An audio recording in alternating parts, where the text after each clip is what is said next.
Hello everyone, my name है दीक्षा। आज की क्लास में हम लोग सब्जेक्ट वर्ब एग्रीमेंट के कुछ इंपॉर्टेंट क्वेश्चंस को सॉल्व करेंगे। वीडियो अच्छी लगी तो लाइक शेयर सब्सक्राइब करना एंड हाँ नोटिफिकेशन कॉल पे सेट करना। इसका पीडीएफ आपको टेलीग्राम पे मिल जाएगा, उसको ज्वाइन कर लो। चलो स्टार्ट करते। फर्स्ट क्वेश्चन है the list of items dash posted on the bulletin board. तो इसमें राइट ऑप्शन क्या होगा? आइटमों की जो लिस्ट है वो बुलेटिन बोर्ड पे पोस्ट कर दी गई या फिर लगा दी गई है। यहाँ देखो सब्जेक्ट क्या है। यहाँ सब्जेक्ट है वो क्या है? द लिस्ट है, जो कि क्या है? सिंगुलर है। द लिस्ट क्या है? सब्जेक्ट है जो कि सिंगुलर है। यहाँ पे आइटम्स पे यहाँ पर हम ध्यान नहीं देंगे। ये क्या है? एक प्रपोजिशनल फ्रेज है। ऑफ आइटम क्या बता रहा है? यहाँ पे प्रपोजिशनल फ्रेज का काम कर रहा है, ये याद रखना है। ऑफ से पहले जो है वो हमारा सब्जेक्ट है। बाकी ऑफ आइटम्स एक प्रपोजिशनल फ्रेज है। हम आइटम्स को देख के अपना वर्ब यहाँ पर फिल नहीं करेंगे। हमारा जो सब्जेक्ट है वो है द लिस्ट, जो कि सिंगुलर है। तो राइट ऑप्शन इज हो जाएगा the list of items is posted on the bulletin board. Right option B हो जाएगा। नेक्स्ट देखते हैं, क्वेश्चन नंबर 2 है the prime minister together with his wife dash the press cordially. प्रधानमंत्री अपनी पत्नी के साथ प्रेस से बहुत अच्छे से मिले। तो यहाँ देखो प्राइम मिनिस्टर के बाद में कॉमा लगा हुआ है। तो ये जो फ्रेज है टुगेदर विद हिज वाइफ, ये एक एक्स्ट्रा इंफॉर्मेशन ऐड कर रहा है सेंटेंस में। फ्रेजेस जैसे कौन कौन सी फ्रेजेस हो? फ्रेजेस लाइक टुगेदर विद हो, अलॉन्ग विद हो, एज वेल एज हो, do not change the subject number. ये जो फ्रेजेस होती हैं ये सब्जेक्ट के नंबर को चेंज नहीं करती हैं और ये हमेशा कॉमा से ऐड होती हैं सेंटेंस में। देखो यहाँ पर भी कॉमा लगा हुआ है, इसका मतलब ये बीच का जो पार्ट है वो एडिशनल इन्फॉर्मेशन दे रहा है। कौन कौन सी phrases? Along with, as well as, together with, headed by, led by, governed by, ये सब फ्रेजेस एक्स्ट्रा इन्फॉर्मेशन देती हैं। प्राइम मिनिस्टर यहाँ पर मेन सब्जेक्ट है हमारा। तो राइट ऑप्शन क्या हो जाएगा? जो कि सिंगुलर है तो यहाँ पर हम ग्रीट्स का यूज करेंगे। Right option the prime minister together with his wife greets the press cordially हो जाएगा।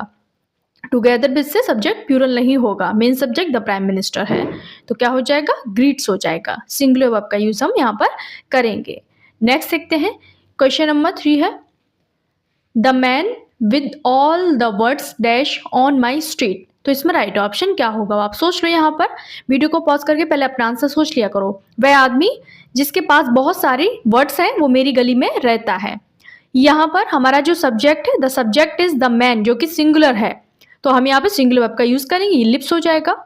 क्वेश्चन नंबर 4 है the level of intoxication in the victims dash from subject to subject. यहाँ पे इसका हिंदी मतलब भी निकालना सीखो, अगर ट्रांसलेशन आ गया तो बहुत प्रॉब्लम हो जाएगी। जो विक्टिम्स है यानी पीड़ित है, उनमें नशे का जो स्तर है वो अलग अलग व्यक्तियों में अलग अलग है। तो क्या है हमारा जो सब्जेक्ट क्या है? सब्जेक्ट इज क्या है? द लेवल, जो कि सिंगुलर है। तो सिंगुलर यहाँ पे वेरीज का यूज हम यहाँ पर करेंगे। राइट ऑप्शन VARIES यानी भिन्न भिन्न है, अलग अलग है। द लेवल के अकॉर्डिंग हम यहाँ पर सिंगुलर वर्ब यूज किया है।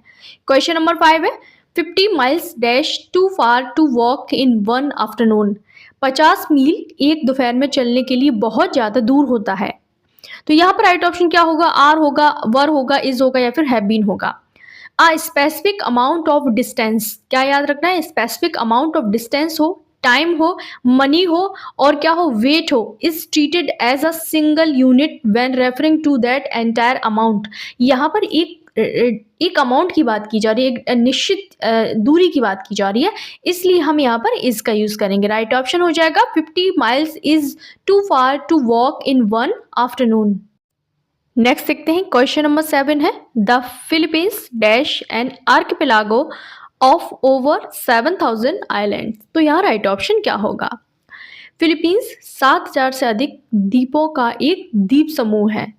यहाँ पर फिलीपींस को देखकर हम यहाँ पर प्लूरल वर्ब नहीं लगाएंगे। कंट्रीज नेम सिंगुलर वर्ब का यूज हम करते हैं इनके साथ में। Country names even if plural in form ending in S, यहाँ पर एस से एंड हो रहा है, are treated as a single unit. तो यहाँ राइट ऑप्शन इज हो जाएगा the Philippines is an archipelago of over 7000 islands. Next देखते हैं, क्वेश्चन नंबर 7 है smoking and drinking dash prohibited in the building. तो इसमें राइट ऑप्शन क्या होगा? आप सोच लो, यहाँ पर जो बिल्डिंग है उसमें धूम्रपान और शराब पीना बिल्कुल मना है, प्रतिबंधित है।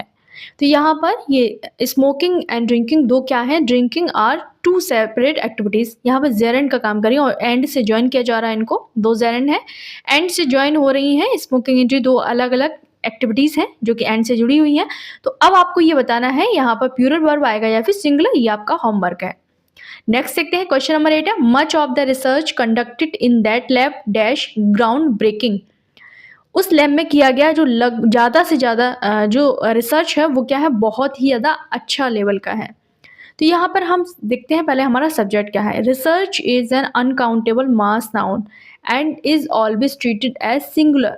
रिसर्च क्या है, अनकाउंटेबल नाउन है, हम इसको सिंगुलर में यूज़ करते हैं, इसके साथ में हमेशा सिंगुलर वर्ब का यूज़ करते हैं।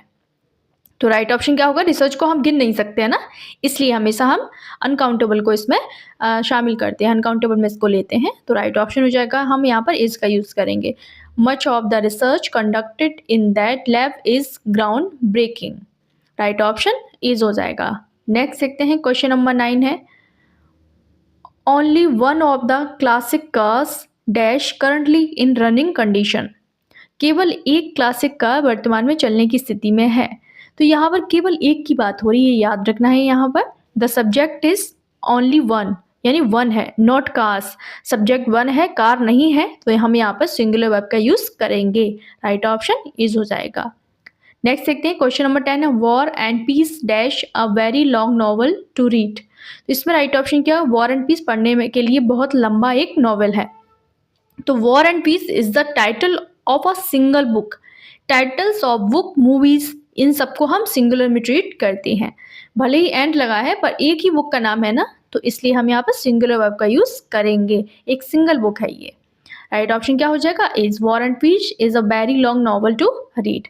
नेक्स्ट देखते हैं क्वेश्चन नंबर 11 है the belongings you left at my house dash is still there. तो इसमें राइट ऑप्शन क्या होगा, जो सामान तुम मेरे घर छोड़ आए हो वो अभी भी वहीं पड़ा है। Belongings is an inherent plural noun like clothes, groceries या फिर कोई भी और सामान, फर्नीचर वगैरह। तो बिलोंगिंग्स का मतलब जो चीज़ें हमसे जुड़ी हुई हैं, तो प्लूरल फॉर्म में ली जाएगी, इसको हम आर यूज यहाँ पर करेंगे। Always takes a plural verb. Next है क्वेश्चन नंबर 12 है the only thing that really matters dash our health. एकमात्र चीज जो वास्तव में मायने रखती है वह हमारा स्वास्थ्य है। तो इसमें राइट ऑप्शन क्या होगा, the subject is the only thing, जो कि सिंगुलर है, और subject the only thing singular है, इसलिए हम यहाँ पर इसका यूज करेंगे। The only thing that really matters is our health. Right option is हो जाएगा। नेक्स्ट देखते हैं क्वेश्चन नंबर 13 है bread comma jam and butter dash provided for breakfast every morning. नाश्ते में रोजाना ब्रेड, जैम एंड मक्खन दिया जाता है। देखो यहाँ पर अब इन चीज़ों को हम किस तरीके से ले रहे हैं, एक सिंगल मील में लिया जा रहा है ना, एक सिंगल आइटम की तरह यूज़ किया जाए। The item are served as a single meal और यूनिट, यानी वन प्लेट में ही हम इसको खाएंगे। वन प्लेट और ब्रेकफास्ट है, नॉट इंडिविजुअल आइटम है, इनको अलग अलग नहीं खाएंगे। ब्रेड, जैम, बटर एक अलग एक कॉम्बिनेशन है, एक आइटम है। ये तीनों ब्रेड, जैम, बटर एक ही साथ मील यूनिट में परोसी जाती, इसलिए हम यहाँ पर सिंगुलर वर्ब का यूज करेंगे, ये याद रखना है। यहाँ पर एंड लगाया है, इसका मतलब ये नहीं है, ये वन प्लेट का सेंस दे रहा है, एक ही साथ हम इनको लेंगे। Bread, jam and butter is provided for breakfast every morning. तो राइट ऑप्शन यहाँ पर इज हो जाएगा। नेक्स्ट देखते हैं क्वेश्चन नंबर 14 है none of the cookies dash left in the jar. तो यहाँ राइट ऑप्शन क्या होगा, यहाँ पर हम वॉज का यूज करेंगे, इज, आर, हैज बीन का यूज करेंगे। जार में एक भी कुकीज नहीं बची हैं या फिर थी। तो नन कैन बी सिंगुलर और plural depending on what it refers to. Here it refers to cookies, यानी काउंटेबल प्लूरल नाउन है। So a plural verb is generally referred a modern English, हम यहाँ पर प्लूरल वर्ब का use करेंगे। Singular was also acceptable formal context में, पर यहाँ पर हम कुकीज को देख के हम यहाँ पर क्या यूज करेंगे, यहाँ पर हम आर का यूज कर ले, बची है का सेंस में आर का यूज कर लेंगे। नेक्स्ट है क्वेश्चन नंबर 15 है the binoculars dash essential for watching the match from so for away. इतनी दूर से मैच देखने के लिए दूरबीन आवश्यक होती है। Noun that come in pairs, कौन कौन सी नाउन हो, जैसे बाइनोकुलर्स हो गया, दूरबीन के दो पार्ट होते हैं ना, पेंट्स हो गया, सीजर हो गया, ग्लासेस हो गया, और कौन कौन को हो सकते हैं, ये आप लोग मुझे कमेंट करके बताएंगे। और कौन कौन सी नाउन है जिनको हम प्लूरल सेंस में काउंट करते हैं, जिनके दो पार्ट होते हैं, तो इनको क्या करते हैं, हम प्लूरल की तरह काउंट करते हैं। तो राइट ऑप्शन यहाँ पर आर हो जाएगा। The binoculars are essential for watching the match from so far. Next देखते हैं क्वेश्चन नंबर 16 है, a box of chocolates dash a great gift. इसमें राइट ऑप्शन क्या होगा? चॉकलेट का एक डब्बा एक शानदार उपहार होता है। The subject is a box not chocolates. याद रखना, ऑप लगभग जो सब्जेक्ट होते हैं वो ऑप से पहले ही वाले ही होते हैं। तो राइट ऑप्शन क्या होगा? A box of chocolates is a great gift. Next देखते हैं क्वेश्चन नंबर 17 है, $50 dash too much to pay for a simple haircut. साधारण बाल कटवाने के लिए $50 बहुत ज्यादा होता है। A specific amount of money is treated as a single unit price. Right option क्या हो जाएगा? इज हो जाएगा। नेक्स्ट देखते हैं क्वेश्चन नंबर 18 है, only one of the solutions that's acceptable. केवल एक समाधान जिसको हम एक्सेप्ट कर सकते हैं या कर सकते थे। तो इसमें राइट ऑप्शन क्या होगा? यहाँ पर हम क्या यूज करेंगे? इफ इन प्रेजेंट टेंस तो हम क्या यूज करेंगे? यहाँ पे इज का यूज कर लेंगे। बाकी द सब्जेक्ट इज वन जो कि सिंगुलर है, using was for past tense और is for present tense. Context options आपके प्रेफरेंस पे यहाँ पर डिपेंड करता है। हमने अभी दोनों दिए, एग्जाम में अगर आएगा तो आपको एक ही मिलेगा। सब्जेक्ट वन है इसलिए हम यहाँ पर सिंगुलर वर्ब वाज या फिर इस दोनों में से किसी को भी फिल कर सकते हैं। नेक्स्ट देखते हैं क्वेश्चन नंबर 19 है, all of the cake dash eat in by the children. तो इसमें राइट ऑप्शन क्या होगा? यहाँ पर जो ऑल है वो क्या बता रहा है? अनकाउंटेबल नाउन केक के बारे में बात कर रहा है, making the verb singular. All यहाँ पर केक जो अनकाउंटेबल नाउन को रेफर कर रहा है, इसलिए हम सिंगुलर वर्ब का यूज यहाँ पर करेंगे।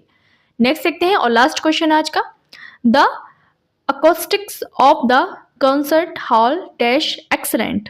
कॉन्सर्ट हॉल की जो ध्वनि थी, अकोस्टिक्स मीन्स होता है ध्वनियाँ, बहुत अच्छी थी। तो जो nouns like acoustic, ethics, politics when referring two qualities और कैरेक्टरिस्टिक्स आर जनरली प्लूरल होती हैं। तो यहाँ राइट ऑप्शन आर हो जाएगा। तो ये थे आज के 20 क्वेश्चंस। आपको कैसे लगे? लाइक शेयर सब्सक्राइब करना एंड हाँ, नोटिफिकेशन कॉल पे सेट कर लेना। टेलीग्राम का लिंक आपको डिस्क्रिप्शन बॉक्स में मिल जाएगा। मिलता है अगली